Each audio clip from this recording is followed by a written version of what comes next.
Bienvenidos a una nueva edición de Tiempo 21, programa auspiciado por Construyendo Fortalezas Consultores Corporativos.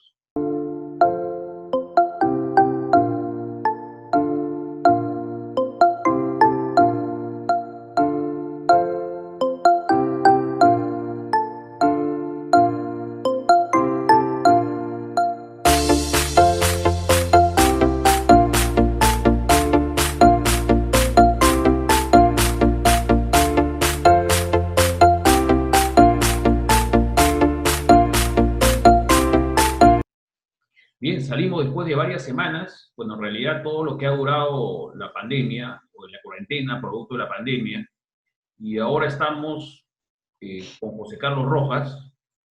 Él es politólogo por la Pontificia Universidad Católica del Perú, y vamos a analizar el momento político y también las implicancias que tiene en la vida democrática la terrible situación que vivimos en estos momentos, tanto el aspecto de la salud como también desde el aspecto económico. Bien, José Carlos, bienvenido ¿Qué tal, Miguel? nuevamente al ¿Cómo estás? programa. Vamos a conversar un poco sobre la dramática situación en la que estamos viviendo y en especial sobre las proyecciones políticas, ¿no? ¿Qué nos espera en lo que queda de este año y sobre todo en el próximo año? El próximo año tenemos elecciones generales y bueno, la verdad es que en estos momentos no podemos hacer ninguna proyección sobre los candidatos que van en primer lugar en las encuestas, porque como es conocido, casi siempre, en casi todas las elecciones, por decir una norma general, por tratar de elucubrar una norma general, a veces los que van primero no terminan siendo presidentes, ¿no? Generalmente se quedan en el camino. Bueno, ¿cómo ves la situación política con este nuevo gabinete además? ¿Qué tal, Miguel? ¿Cómo estás? Buenas noches. Este, bueno, digamos, acercándose a las fiestas patrias es bastante común hacer algunos recambios históricamente, ¿no? Pero sobre todo creo que ya el anterior gabinete tenía, digamos, estaba lleno de críticas. En general, en muchas carteras no estaban dando la talla, sobre todo el de salud. Y el propio primer ministro venía desde el inicio con Vizcarra y también ya había tenido varios críticas fuertes, su desempeño siempre ha sido cuestionable. Entonces, digamos, creo que en general Vizcarra tenía que tomar esta decisión digamos, de realizar algunos cambios, ¿no? Eh, la llegada de Cateriano, digamos, obedece también a un momento donde la situación de la pandemia no está siendo bien llevada, ¿no es cierto? Yo soy bastante crítico con el tema, con el manejo de la pandemia por este gobierno. Eh, y también, como tú habías señalado, se acercan las elecciones, digamos, y hay todo un movimiento político en estos meses, ¿no? Entonces Pedro Cateriano tiene un perfil de ser bastante batallador, bastante guerrero, una persona que digamos que es bien locuaz, que le gusta el enfrentamiento, que sabe manejarse en los medios de comunicación y además tiene muchos amigos en la prensa, ¿no? Muchos amigos que también son del gobierno.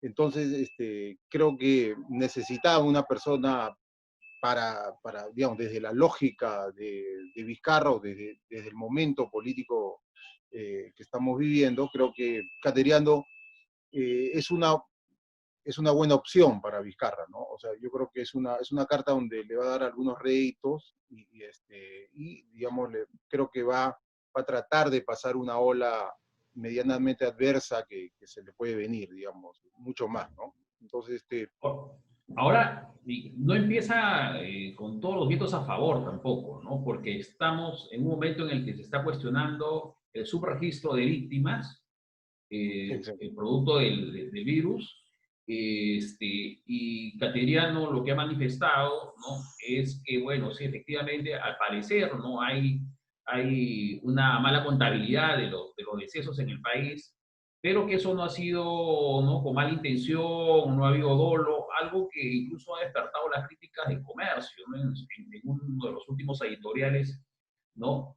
Publicados, ¿no? Es decir, cómo se puede afirmar, ¿no? De manera unilateral y prácticamente sin ningún tipo de investigación que no ha existido mala intención. Estamos hablando de una cifra la oficial muy por debajo de lo que aparentemente ha sucedido. Entonces, eh, es posible también que la popularidad de Cateriano tenga una vida muy corta. ¿Tú consideras que el Congreso, por ejemplo, le va a dar un plazo cortísimo, ¿no? Probablemente la confianza se dé, pero después, las semanas que siguen, van a empezar las interpelaciones a los ministros y probablemente las censuras, ¿no? Empezando por, quizás por economía. ¿Qué opinas? Sí, bueno, el tema del subregistro creo que está bastante demostrado, digamos, lo que, digamos, no se condice con la realidad, ¿no? Y eso no solamente uno puede ver en el caso peruano cuando uno entra a observar los registros en el tema de las defunciones que ya se ha hecho, sino también las estadísticas y los trabajos que se han hecho a nivel internacional, las mediciones, todos dicen que estamos en 3, 4 veces más, ¿no es cierto?, de lo que se está señalando. Entonces estamos arriba de los 40.000, de las 40.000 víctimas. Eso nos da pues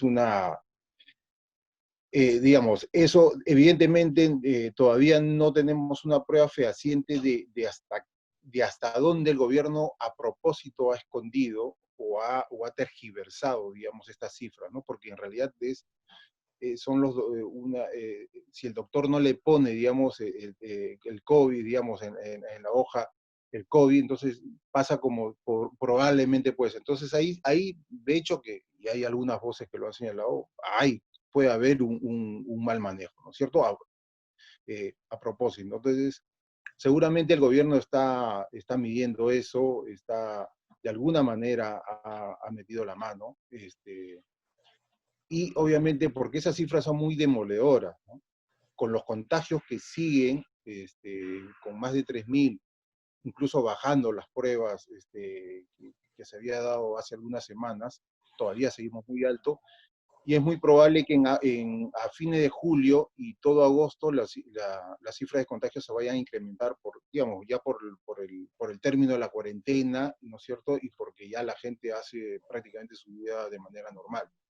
Entonces ahí van a venir, yo creo que unas críticas, digamos, en realidad, o sea, el problema es que esas críticas no se llevan, digamos, no tienen la fuerza suficiente porque no hay los medios de comunicación eh, digamos, que pongan en el debate, ¿no? Entonces yo veo que eh, digamos, la prensa es muy amiga del gobierno. Hay un buen manejo, hay un manejo eficiente en realidad de los medios de comunicación, por decirlo, digamos, el Bueno, gobierno tiene un buen manejo de medios de comunicación, han sido muy poco críticos al gobierno durante todo este tiempo, e incluso ahora, ¿no? Con lo de Cateriano, hay como una especie de reconciliación con algunos sectores, en especial los empresariales que fueron muy golpeados con el gabinete Ceballos. Entonces, es probable que, claro, la intensidad no venga por ese lado, pero hay dos espacios donde el gobierno la va a tener muy difícil, me parece, ¿no? Uno es el Congreso, porque además, ya sabemos, se sacan las elecciones y además hay demasiada necesidad de protagonismo de los partidos que están ahí, ¿no? Fuera incluso de las decisiones de sus cúpulas o de sus dirigencias partidarias, ¿no? Hay un partido aparte, como se dice en el Congreso, y por otro lado, la calle, ¿no? Por otro lado, los sectores que están sufriendo con mucho más dramatismo toda esta situación de catástrofes en salud pública, que, bueno, a ellos, ¿quién les puede engañar? O sea, tienen familiares, tienen amigos, tienen conocidos que han muerto, o que han padecido nuestro pobre sistema de salud, y por otro lado, un discurso triunfalista que yo creo que va a enardecer a la población. Entonces, no sé si el gabinete tiene mucho margen de acción en estos momentos, y por otro lado, tengo la impresión, no sé qué te parece, José Carlos, que Cateriano también ha como reproducido lo que Vizcarra ha hecho anteriormente. Es decir, Vizcarra ha tenido ministros de muy bajo perfil, ¿no? Nadie que le haga protagonismo sombra, digamos.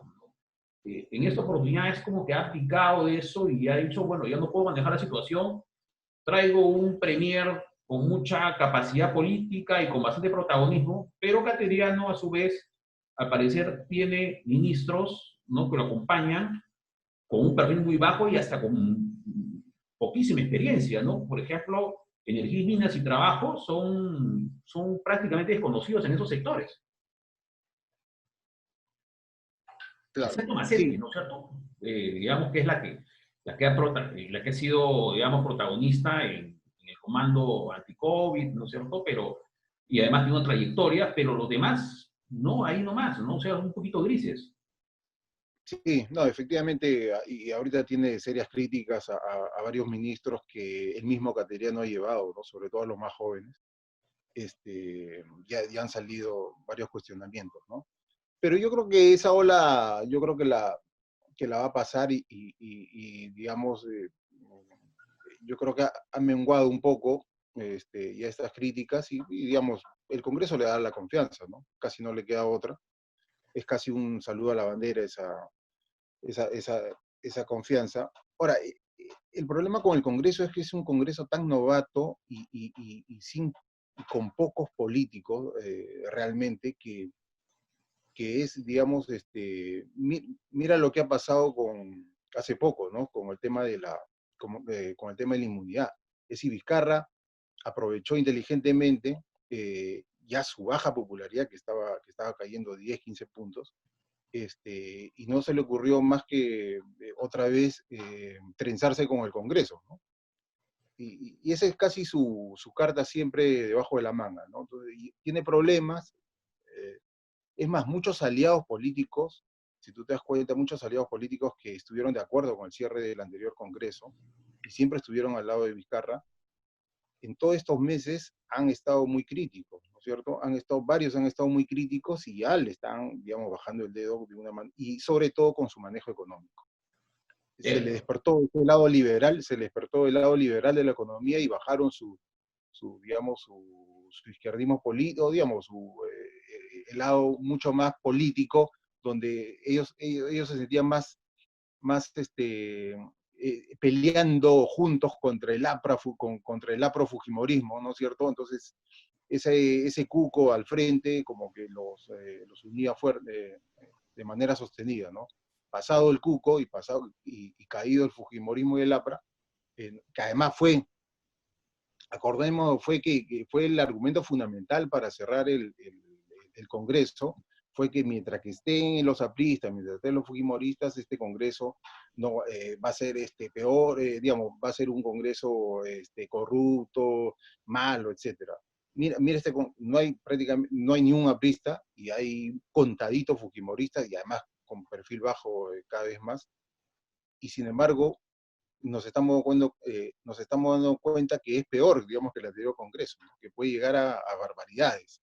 Entonces, entonces entonces, si ya no está el APRA y el Fujimorismo, entonces las cuestiones son más de fondo. O sea, siempre se ha utilizado y ya ahora se ha comprobado que era simplemente una utilización política el machacar y el señalar a los apristas y a los fujimoristas, ¿no? Creo que el tema del Congreso pasa por un tema mucho más de fondo.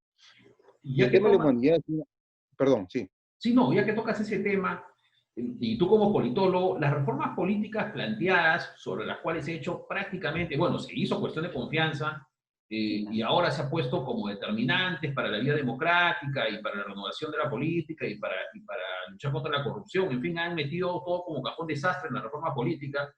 Pero ¿te parece que son reformas imprescindibles, que son tan bien hechas, digamos, que vale la pena tumbarse un congreso y desprestigiar al que está, que se desprestigia solo, dicho sea de paso, no es necesario desprestigiarlo, pero digamos, podemos decir que son reformas muy buenas, muy bien pensadas, que van a solucionar eh, esa representación política que tenemos cada 5 años, bueno, a la gente la lleva pues a la completa desapego de la política. ¿Qué piensas tú sobre algunas de las reformas?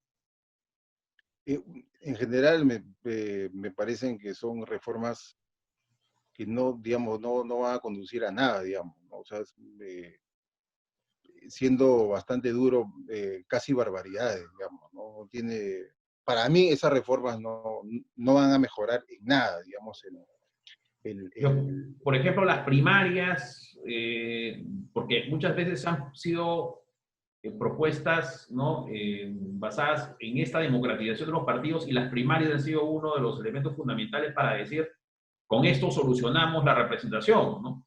Porque hasta ahora la representación es una expresión de las cúpulas partidarias, y con unas primarias abiertas a la población, esa representación va a mejorar. Yo realmente pienso que puede ser una al revés, locura, pero una locura. digamos que se ha Mira, puesto para eso mí, como una, claro, eh, ¿no? es Como un la solución al intervencionismo a problema. los partidos.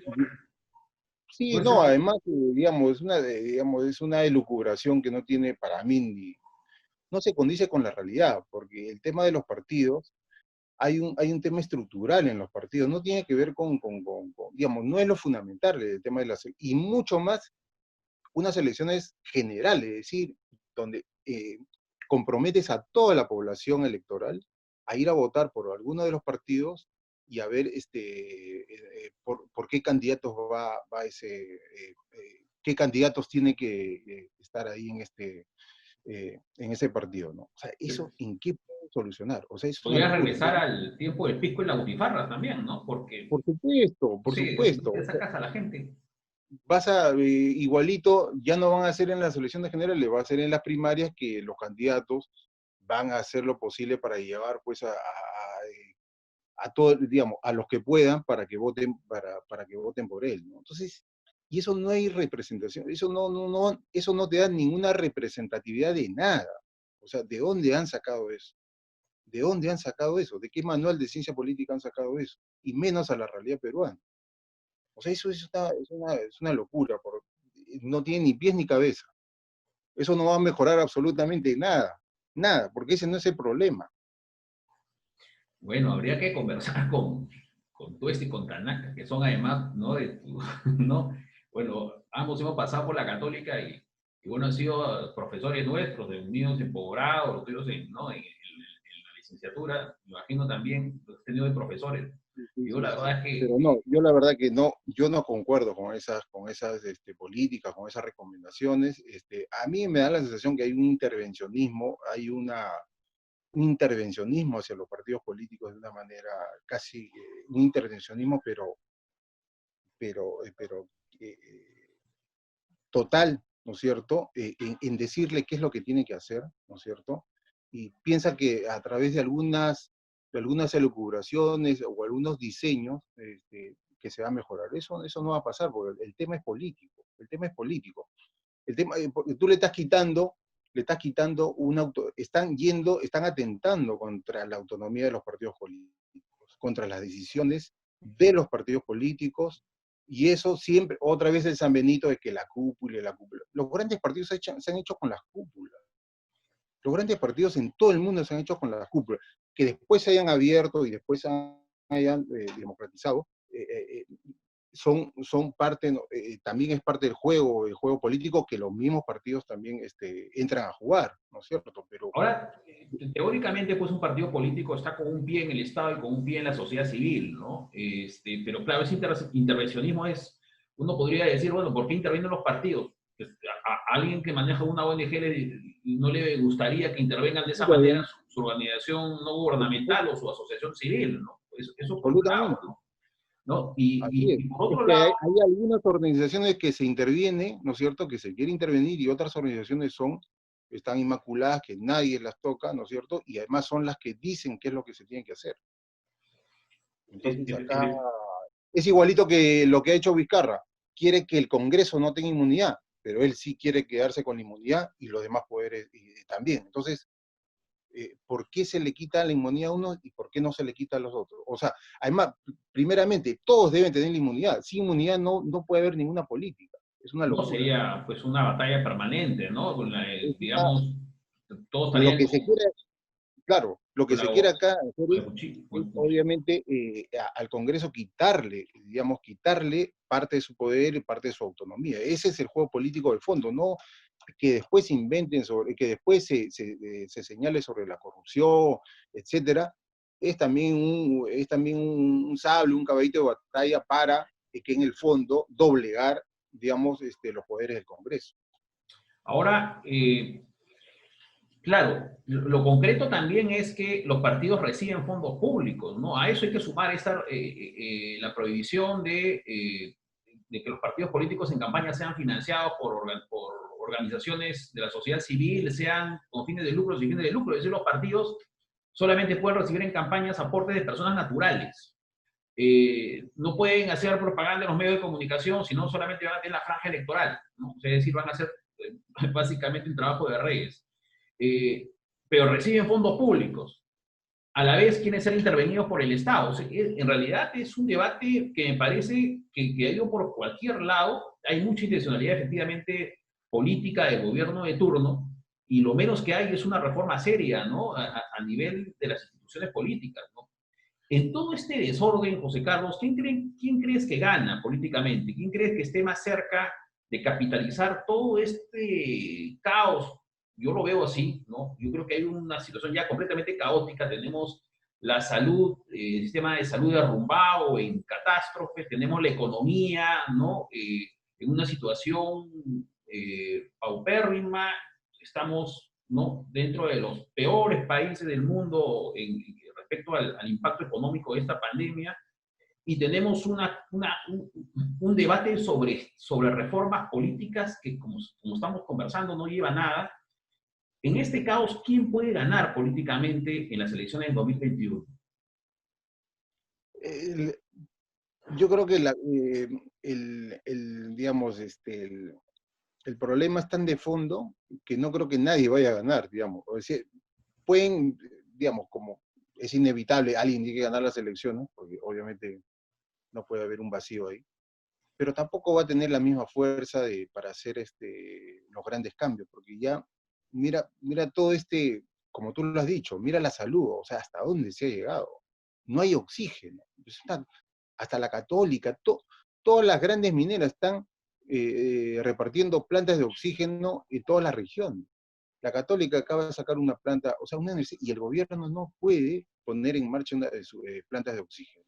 Es una barbaridad. O sea, Pero es a la vez una... el gobierno ataca a las empresas privadas, ¿no? O sea, ha tenido una posición muy crítica con las empresas privadas, incluso con las clínicas, pero a la vez es incapaz de resolver estos problemas, ¿no? En esta Es situación. incapaz de resolver un tema tan básico. Oxígeno. Ya se ha demostrado que si los pacientes COVID que superan, digamos, que tienen síntomas mayores, como porque la mayoría, una buena parte va a ser asintomática, va a tener leve, hay una franja medianamente que va a necesitar alguna ayuda, y esa ayuda es de oxígeno, que también está demostrada que si tú tienes oxígeno en tu casa, ni siquiera es necesario llevar al hospital, en tu casa, prematuramente, o sea, en el momento que ya está bajando, ¿no es cierto? Y tú tienes oxígeno a la mano, vas a salvar en un 60-70%, porque si tú llegas a UCI ya prácticamente el partido está jugado. Te van a, entras en coma, te van a entubar y ahí hasta que despiertes va a ser un milagro. Entonces, son cosas. Nunca se hizo el cerco, nunca se hizo el cerco para ver el tema de los contagiados, no se le llevó un 70-80%, no se le llevó las medicinas a las casas como se había dicho, que tampoco eso ha fallado. O sea, las reacciones han sido lentas, tardías, no se compran camas. Vizcarra dice que para el Bicentenario vamos a tener 5.000 camas, pero ¿por qué no se compra 2.000? Tenemos el dinero suficiente, si no la tenemos poder de endeudamiento para resolver eso rápidamente en semanas. Pero sin embargo sigue esa lentitud en la gestión. Puede ganar, bueno, hay, digamos, vamos a ponerlo así, dos posibilidades para, de mi punto de vista, ¿no? Y creo que es lo que puede ser un poquito más obvio, ¿no? Dos posibilidades, que gane un gobierno continuista, o sea, la expresión de un gobierno muy similar a este, vamos a ponerlos en los términos que no se realice o se forme una coalición con el Solar, a la cabeza, o con Forsyth, o con ambos, ¿no? Con el Partido Morado acompañándolos, es decir, algo que implique una continuidad de este gobierno, y por otro lado, una propuesta antisistema, sea de derecha o sea de izquierda. Eh, ¿Cuál crees tú que es la posibilidad más cercana en estos momentos en el país, o sea, en un desenlace electoral 2021? No sé si Mira, es que en hay general, una claro, posibilidad de outsider tampoco. Yo creo que es muy poco tiempo, pero en realidad ahorita vemos las cosas demasiado eh, difusas, porque las candidaturas que hay es como, bueno, la gente hace una encuesta y dice cualquier cosa en estos momentos, creo yo. claro. Estas No, candidaturas se ahorita no pueden tiene. caer, ¿no? Exacto. Además, los que, como tú dices, los que yo creo que, digamos, todo depende cómo vaya avanzando la coyuntura, ¿no? Eh, Porque si se destapan cosas, si viene un manejo, si viene un aumento exponencial en el tema del COVID, si la muerte sigue creciendo, todo eso va a golpear obviamente al gobierno y va a golpear a sus aliados. Es decir, por ejemplo, Audio Solar, ¿no es cierto? Gente que uno dice tiene un perfil cercano, que es obviamente gente de esta coalición que se puede armar. Entonces, pero sin, digamos, si va pasando un poco la ola y si la ola va tranquila, yo creo que tiene posibilidades de, como tú dices, de formarse una coalición vizcarrista, digamos, ¿no es cierto? Gente continuista, y yo creo que, digamos, manejando bien las fichas, podrían tener buenas opciones, digamos, ¿no? Por el lado de la derecha prácticamente es inexistente, ¿no? Es inexistente. La derecha lo único que queda es básicamente los empresarios, que los empresarios ya ni siquiera pueden sacar comunicados fuertes, digamos, ante nada. Pero hay Entonces, una presencia, José Carlos, de Roque Benavides en los últimos tiempos, ¿no? Debatiendo, incluso con posiciones antimineras, ¿no? De una manera muy tolerante. Por otro lado, estuvo esta tendencia de Antauro con un PP que parece haberse diluido por problemas internos a nivel político, pero sí un ánimo antisistema está, y yo creo yo en el, sí, sobre no, todo en eso el sí. sur. Mira, en estos momentos el sur está siendo tan golpeado por la pandemia y por el abandono del Estado, que eso puede Sí, reafirmar una posición antisistema, ¿no? Sobre todo sí, Arequipa. no, Arequipa en estos momentos está prácticamente todos los sectores están solicitando que se les declaren en estado de catastro. Entonces, exacto. No, o sea, qué yo creo que, tanto una posición antisistema no está a la no, vuelta de la esquina? yo creo que, o sea, todas las condiciones están para un embate, digamos, para un embate antisistema. El problema es que no hay un liderazgo antisistema. O sea, ¿quién encarna ese liderazgo? Porque sin una figura medianamente solvente, ¿no es cierto? Aunque sea agresiva, digamos, sin esa figura es muy difícil. Entonces, yo creo que el ambiente antisistema está siempre, permanentemente. Yo creo que, y en esta coyuntura y en esta crisis, mucho más. Eso, definitivamente. Yo creo que en las regiones se va a agravar el tema de la crisis, tanto la económica como la de la salud. Se va a agravar y va a generar también, todas estas condiciones se van a ensalzar. El problema está quién encarna esto. Ahora, si es que Antauro logra salir de la cárcel, y puede encabezar este movimiento antisistema, yo creo que sí puede tener grandes posibilidades. Y Marco, Pero no sabemos si es Verónica que Mendoza, Vladimir Cerrón, ¿tú los ves con alguna posibilidad de encabezar este espacio de sistema? no, no. Vladimir Cerrón está muy lejano, no lo conocen acá en Lima, digamos, no tiene una presencia. Yo creo que Vladimir Cerrón no tiene una presencia, no es conocido, y no le veo, digamos, esas condiciones para liderar algo así. Verónica Mendoza yo la veo más en la coalición vizcarrista, ¿no? Está más cerca de la coalición que fuera, digamos. No. Es más, estuvieron juntos para tirarse abajo el Congreso. En general, la izquierda está con Vizcarra. Y ¿Crees que la izquierda de facto en general tiene una presencia importante en el gobierno, en el Estado, en el tema de la gestión está muy presente, no solamente directamente, sino a partir de las ONGs y todo, o sea, eso, y las universidades. O sea, ahí hay una, no creo que ahorita la izquierda represente una posición antisistema. Es posible también que, por ejemplo, Verónica Mendoza, que en algún momento, en los últimos meses, bueno, antes precisamente de toda esta situación de emergencia nacional, intentó, ¿no? Ir en alianza para las elecciones regionales y municipales, ¿no? Perdón, estoy hablando, para las elecciones del Congreso, del Congreso cortísimo, con Vladimir Cerrón y con Juntos por el Perú, ¿no? Que es un espacio de muchos partidos de izquierda, ¿no? Donde está Patria Roja, el Partido Comunista Peruano, ¿no? Unidad, están los humanistas, ¿no? Yo decimos que, bueno, y ahora yo decimos que está fuera de la escena, y está ese espacio liderado por Roberto Sánchez, pero aparentemente buscaba hacer este espacio unitario y fue muy criticada por esta unidad con Cerrón, ¿no? Y perdió a algunos cuadros como Marisa Glave, como Indira Wilca, como Tania Pariola, ¿no? Entonces, sin embargo, sí, efectivamente, la situación, la postura de ella ha sido muy poco confrontacional con este gobierno, ¿no? Incluso, yo voy a ponerlo en términos más o menos personales. A mí me pareció una gestión desastrosa la de este gobierno. La izquierda tenía toda la oportunidad de criticar esto desde un inicio, pero se subió al carro también de Vizcarra. Yo he visto en las redes sociales militantes de izquierda apoyando a Vizcarra durante toda esta situación, donde era evidente que había una improvisación total en el mejor de los casos, porque puede también haber una mala intención incluso, ¿no? Eso por un lado, y por otro lado, tenemos pues a otro espacio como el Frente Amplio de Arana, que también ha tenido una postura bastante tibia, ¿no?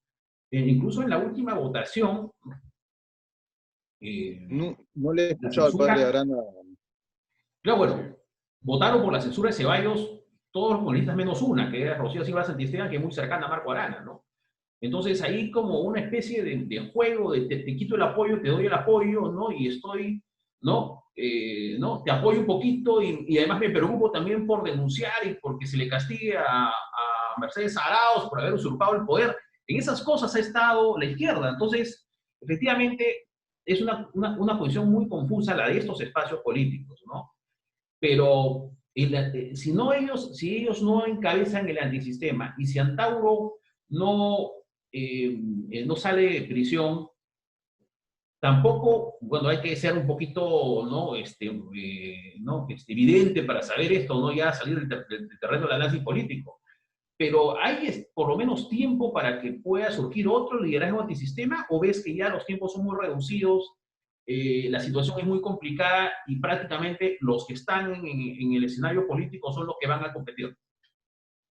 Bueno, digamos, siempre puede aparecer, digamos, en el último momento, una fuerza antisistema, ¿no? Un líder, digamos, un grupo. Yo creo que estamos julio, digamos, quedan algunos meses todavía, recién en realidad, estamos comenzando, después de Piedras Patrias, creo que ya la gente va a estar mirando las elecciones, y no se puede descartar, no se puede descartar.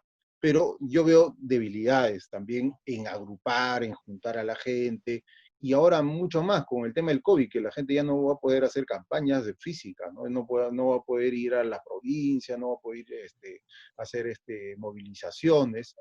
Todo eso va a complicar, digamos, va a complicar aún a los grupos antisistema, ¿no? Porque justamente la característica de estos grupos es que estar cerca con la gente, estar ahí, digamos, moviéndose de un lado para otro, movilizando a la gente, etc. Sin eso, y solamente con las redes sociales o solamente con los Zoom, yo lo veo un poquito complicado. Ahí yo creo que ahí tiene una desventaja por ese lado, ¿no? Porque obviamente en las provincias todo este tema de las redes o el tema tecnológico quizás es menos usado, ¿no? Es menos usado. Entonces, pero tampoco no se descarta, tampoco no podemos descartar. Entonces, La izquierda tradicional, yo creo que me da la sensación que está apostando, si bien puede tener algunas críticas, y yo creo que están midiendo en entrar al choque, ¿no es cierto? Pero no se deciden del todo porque saben que pueden, digamos, estando con un gobierno de la característica de Vizcarra o del Solar, van a tener oportunidades enormes en una serie de aspectos, ¿no es cierto? Y el gobierno ha sido muy hábil en un poco neutralizar políticamente a sectores, quizás, si no políticos partidarios, sí políticos independientes. Ha formado para todo comisiones de notables. En todas esas comisiones de notables lo que denomina son los profesores de izquierda en general y son los profesores de la católica, ¿no? Entonces, ahí está cubierto, porque les ha dado voz, les ha dado luz, les ha dado unos protagonismos, les ha dado un nombre notables a todos, ¿no es cierto?, a nuestros profesores, que obviamente con eso está absolutamente, y además son los que están de alguna manera haciendo las reformas, ¿no?, que La son muy intelectualidad. discutibles, pero que están ahí en todo, tanto del lado judicial como del lado político, etcétera. O sea que ha llenado ha llenado digamos, de consejos, ¿no es cierto? Ha logrado lo que quizás Humala no pudo valorar bien o no pudo evaluar, o no, que el gobierno o un gobierno como este, en general los gobiernos no han sopesado el peso político, valga la redundancia, porque bueno, no sé cómo decirlo, de esa intelectualidad de izquierda, ¿no? O sea, es decir, es una intelectualidad de izquierda que está en la academia, que está en las ONGs, que tiene mucho peso y mucho movimiento, que sí puede, ¿no?, alterar, ¿no?, puede mover la balanza, ¿no?, en el equilibrio Cada vez político. más, ¿no? Entonces, Cada vez más, cada vez cada, más. Cada cada vez vez más más, tienen más fuerte, más fuerza, y con el auge de los medios de comunicación y las redes, tienen un protagonismo enorme, ¿no? Y tienen un poder enorme. Entonces, eso obviamente ha sabido manejarlo muy bien Vizcarra, y además ya sabemos cómo funciona el Estado con estos temas de las consultorías, que con eso también tiene sí, muy bueno, entretenida a la gente, ¿no? eso es otro asunto, ¿no? Claro, Es otro está muy asunto. bien. Bien, bueno, José Carlos, bueno, ha sido creo que ya el tiempo nos ha Sí, ganado. El programa trata de ser lo más corto posible, aunque el análisis uno tiene que a veces extenderse un poquito más. Hay cosas que han quedado, digamos, en el tintero para conversarlo más adelante. Creo que hay que hacer un análisis más fino respecto también al espectro ideológico, ¿no? En la izquierda no todo es un bloque, ¿no? Hay también, ¿no?, fisuras, grupos, tendencias, ¿no? Me parece correcto, sí, que hay un sector de izquierda esta intelectualidad de izquierda que siempre ha estado muy cerca de los gobiernos, que tiene mucha entrada en el Estado, ¿no?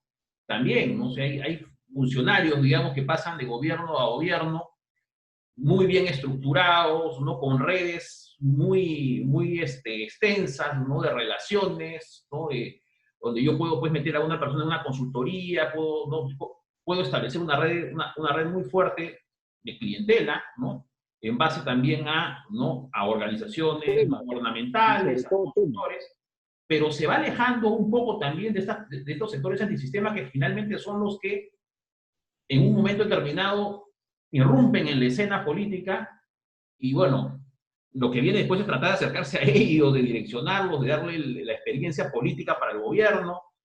Puede ser que no ocurra eso, puede ser que se produzca un cisma político en el país y vuelve a irrumpir una protesta de sistema que tampoco va a crear nada con ellos. Podría ser, eso sería una crisis política de gran magnitud, ¿no? Puede ser. Yo creo que sí, eso está ahí.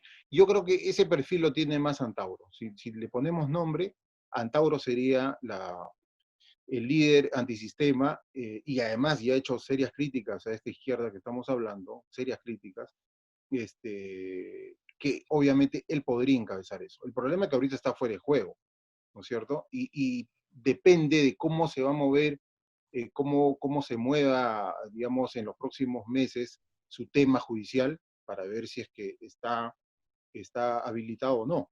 digamos, de eso en general depende, ¿no? Ahora, puede haber otras personas que pueden encabezar, pero obviamente quizás no tanto con la fuerza que lo puede hacer él, ¿no? ¿El Fujimorismo está muerto? ¿Crees que está muerto ya?